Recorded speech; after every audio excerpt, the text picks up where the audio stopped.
That brings us over to the tag division, starting with the NWA World Tag Team title feud, which is the Latin American Exchange challenging AJ Styles and Christopher Daniels. So it's nice to see LAX do things. Yeah, we were talking about this on the watch along, but like they're the first cool act in TNA history. Yeah.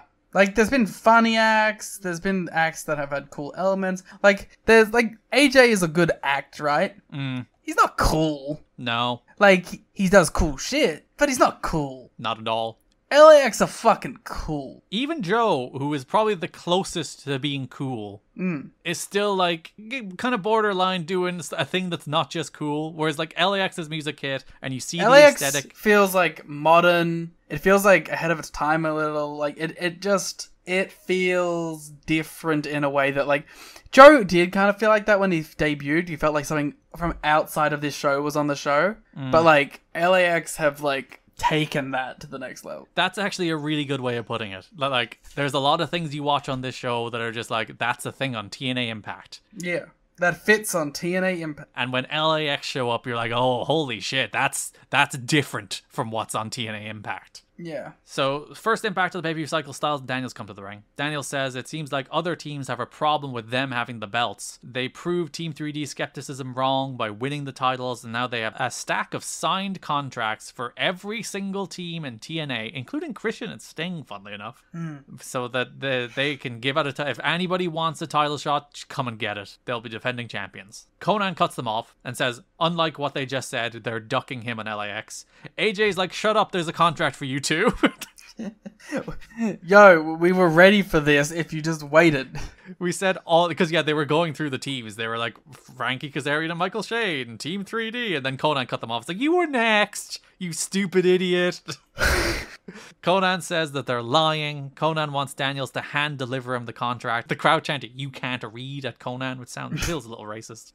Conan then does a bit where he drops his pen to lure Styles and Daniels into a sense of false security, But they don't fall for it, and they just get beat up anyway. Yeah, LAX just jumped them. Conan drops Daniels with a belt shot. Homicide kills AJ with the first gringo killer in TNA history. God. Okay, so you're a TNA guy. Yes. And so obviously I think Gringo Killer has more of an affinity to you, right? Cop Killer's cooler, right? They can't, well, I was going to say they can't say Cop Killer on TV, which they can't. But it's very funny that like, no, Gringo Killer's fine. Yeah, but like, I get they can't do it. But you can sit here, hand on your heart, a child of Christ, and say that Cop Killer is the cooler name. Absolutely. Yeah. Of course. I really want Homicide AJ. I don't know if we get it.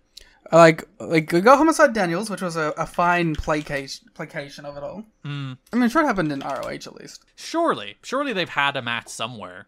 Yeah. ROH, IWC, FIP, Jersey All Pro, Pro Wrestling Explosion, but never in TNA. Which is funny, because like when you said it, like none popped into my head, but like there could have been just like a 5-minute match in like 2008 or something that I wasn't thinking of. No, but in 2008 we do get AJ and Tomko versus Hernandez and Homicide versus Kaz and Super Eric. Ooh, we should check out this 3-way. AJ, Daniels, Homicide, IWC. I hope like that's a nice thing about how much of the wrestling is just available, but it also makes you upset when something isn't. Yeah. Like when you find something on Cage Match and like 80% of the time you should be able to track it down, but then it's one of the 20% of the time it's like, fuck, that's just nowhere. Yeah, it should be around there somewhere, hopefully. But I don't know.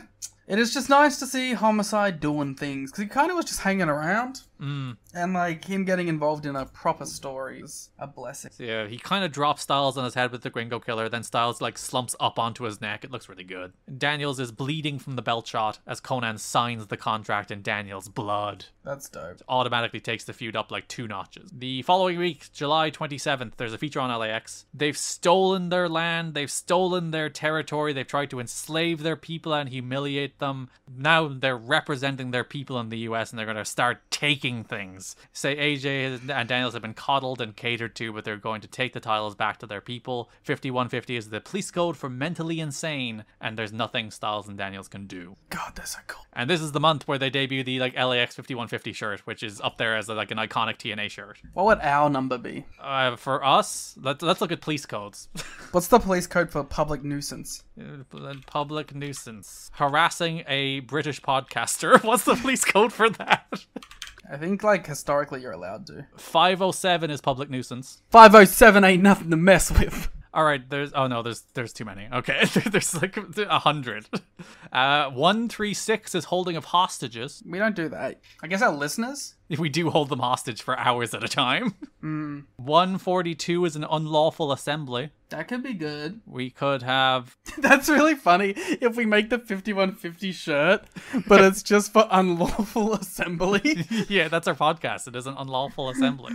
374B, illegal dumping. Let's get Shannon? I still can't pronounce his name. Shannon. Let's get him to make one of, like, a perfect replica of the LAX shirt, but with a really, like, minor police code. Yeah, 470, forgery. No, I like public assembly. Yeah, public assembly is quite good. 142, ain't nothing to mess with. Unlawful assembly. Yeah, that's great. Oh, I like 133, which is possibly dangerous person. I like that one. 127, proceed with caution. Okay. 128, no siren, no flashing. Okay. 4, disregard. Ooh. Police code for driving with headlights without headlights. I just want something really silly. Oh, 594, Liam. Malicious mischief. Wow. That's pretty good. Apparently it's a code 2071. So we could do it like it's a 4-letter code. That does work. Where's that from? I don't think that's American. Australia, baby. Ah, that's important. Fail to have headlights, taillights, and number plate. Hell yes. 2071. Do you think if you got a police officer and were like, yo, police officer 137, would they be able to be like, oh, riot, of course? I think maybe American police officer. God, that's so funny. I really want to get one that just says like 2071 with bullet holes in it. It's nothing to mess with. LAX face Jason Rance and Jarrell Clark on the August 3rd Impact. Conan boots Mike and Dawn away from the announce desk and takes over. He demands the production assistant bring him water and cheese snacks. That's awesome, actually. They showed a recent TNA highlight reel at some kind of event he mentions, and LAX wasn't in it, and he's mad. Again, fitting. Border toss to Clark, Gringo killer to Rance. Best 1-2 punch of finishers. Yeah, they have the coolest move. Yeah, they just come out there, the coolest wrestlers with the coolest entrance and the coolest t-shirt and the coolest promos doing the coolest moves. They're cool. Because, like, Dave even mentions it in The Observer at some point this month. They're like, they gotta be careful. Those boys are baby faces. Yeah. Styles and Daniels appear on the screen after they win. It's fortunately, like, the only thing that, like, makes, like, they're so cool, but people are still so racist. So they don't have to worry about being turned babyface by being cool. Their racism outweighs, like, the coolness. Especially because, like, Styles and Daniels are so dorky in this feud. Yeah. I think Daniels is kind of cool. But, like, Styles is such a geek. But, He's like, such a geek. The racism does overcome it, sadly. Yeah. But for the story, it works. Ugh. AJ's in a neck brace because he took the Gringo killer. Daniels has a bandage on his head because he was bleeding. Daniels challenges Homicide to a match next week, and he's going to go 187 Homicide next week. Ooh. We talked about this on the watch along, but every time AJ opens his mouth, I'm just fearful he's going to say something racist. Yeah, the idea of AJ doing a feud entirely based on race and him having to cut promos is terrifying. You're like, oh, just don't say anything again, please. Just let Daniels talk, please. Conan calls Daniels a shellless turtle. I mean, kind of accurate. Got his ass. Go Home Impact, August 10th. Homicide faces Christopher Daniels. It's fun. It is. It's fun to see him wrestle. Like, he had the match against Sanjay, and now he's having a match against Daniels, and it's a good match. It's fun. Mike and Don worry that Conan will oust them again, but he doesn't. I like that they're kind of protective of the Gringo killer. Well, like, it's on, like, the Canadian Destroyer tier, basically. Like, when it happened to AJ, they're like, it took him out, and they're like, holy shit, that's the Gringo killer. That's super dangerous.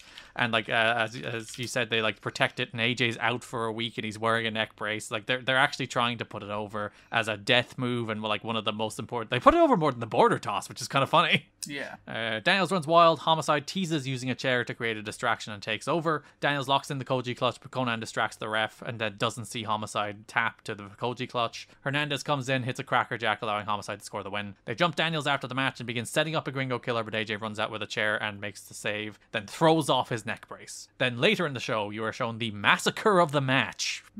Brought to you by Dimension mentioned films Pulse in theaters tomorrow. I guess we're watching Pulse. The move is Hernandez hitting the Cracker Jack. Pulse is a 2006 American techno horror film directed by Jim Sonzero from Never heard of him. Screenplay co-written by Wes Craven, Oh. starring Kristen Bell, Ian Somerhalder, and Christina Milian. That's that's not bad. It is an English language adaptation of a Kurosawa movie. Oh, okay. It had 2 straight-to-DVD sequels. TNA respects the culture. Okay. Reception. What's the Rotten Tomatoes number? 11%. Well, you can't win them all. Average rating of 3.7. Not a good movie. Wes Craven, what happened, man? He didn't, he wasn't involved. He wrote the screenplay. Yeah, and then he, bounced. Okay. What else did Jim Sonzero make? Apparently, well, it was slightly profitable. It didn't, do well in film, but, the DVD did okay. Would you like to know Jim Sonzero's other credits? Sure. He co-directed Mariah Carey's Can't Let It Go. Based. He was the cutscene director for Killzone 3 and Resident Evil 5. Oh, no! So, the famous, beloved Resident Evil, I believe. Yeah, the Resident Evil that everyone loves. The one that didn't at all kill the franchise, he directed the cutscenes of. Cool. Is that all he did? I believe this is his only feature film. That's crazy. No, okay, wait.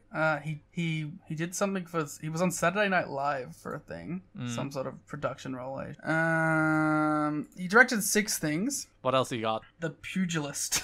I love that one. The Pugilist. Mm-hmm. Seems to be a boxing documentary. I wonder what this dude's up to. That was his last thing, and that was 2012. Okay, so he was he was a crew member on Saturday Night Live for a year in 89. So according to Jim's LinkedIn, he is the owner of Sonzero Films, which he has been since March 2010, and that is all he has done.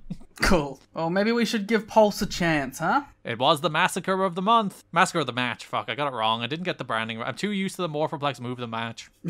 Don't know what to do with these massacres. I know one massacre that we will talk about. The pay-per-view? Yeah. Cool. That brings us to the pay-per-view. JB has LAX before the match. He says you can stop a revolutionary, but you can't stop a revolution. Which is actually probably not what he should say. That's a really good line, but what that says is oh, we're stoppable.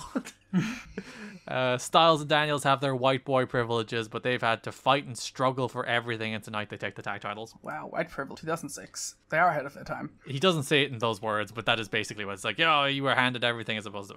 Not incorrect with AJ. Well, yeah, he was the golden boy. And then everyone that ever feuded with him called him the golden boy. Yeah. Styles and Daniels defeat LAX to retain the NWA World Tag Team titles.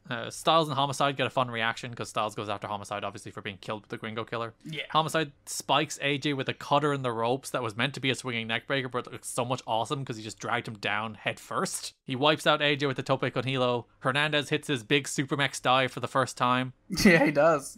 They're so cool. They're the coolest guys in the world. Styles hits a springboard shooting star afterward, but who gives a fuck? It's crazy when the springboard shooter isn't the coolest dive. Yeah, you get big boy Hernandez doing his big boy dive. Fuck you, Undertaker. You got nothing on Hernandez. True. It already is in my brain. LAX hit the Steiner Bulldog on Daniels, but AJ makes the save. Conan tries to interfere, but Styles and Daniels escape the border toss and Gringo Killer, which they tried to hit in combination, which was I hope they do that at some point. It would be the coolest thing in the world. Connect with the high-low on Hernandez to win and retain the NWA World Tag Team titles. Hernandez signed a contract the following week at TV, so which you might be LAX probably should have won here, and maybe they should have, but Hernandez wasn't signed yet. So. Yeah, but I'm okay to see some more. Let's just keep doing it. And you will get it for the rest of the summer. Yay. This match, really good. Their stipulation matches are probably better and more famous, as we'll get matches at Bound for Glory and No Surrender as well. Another cage. That's Bound for Glory. Yeah.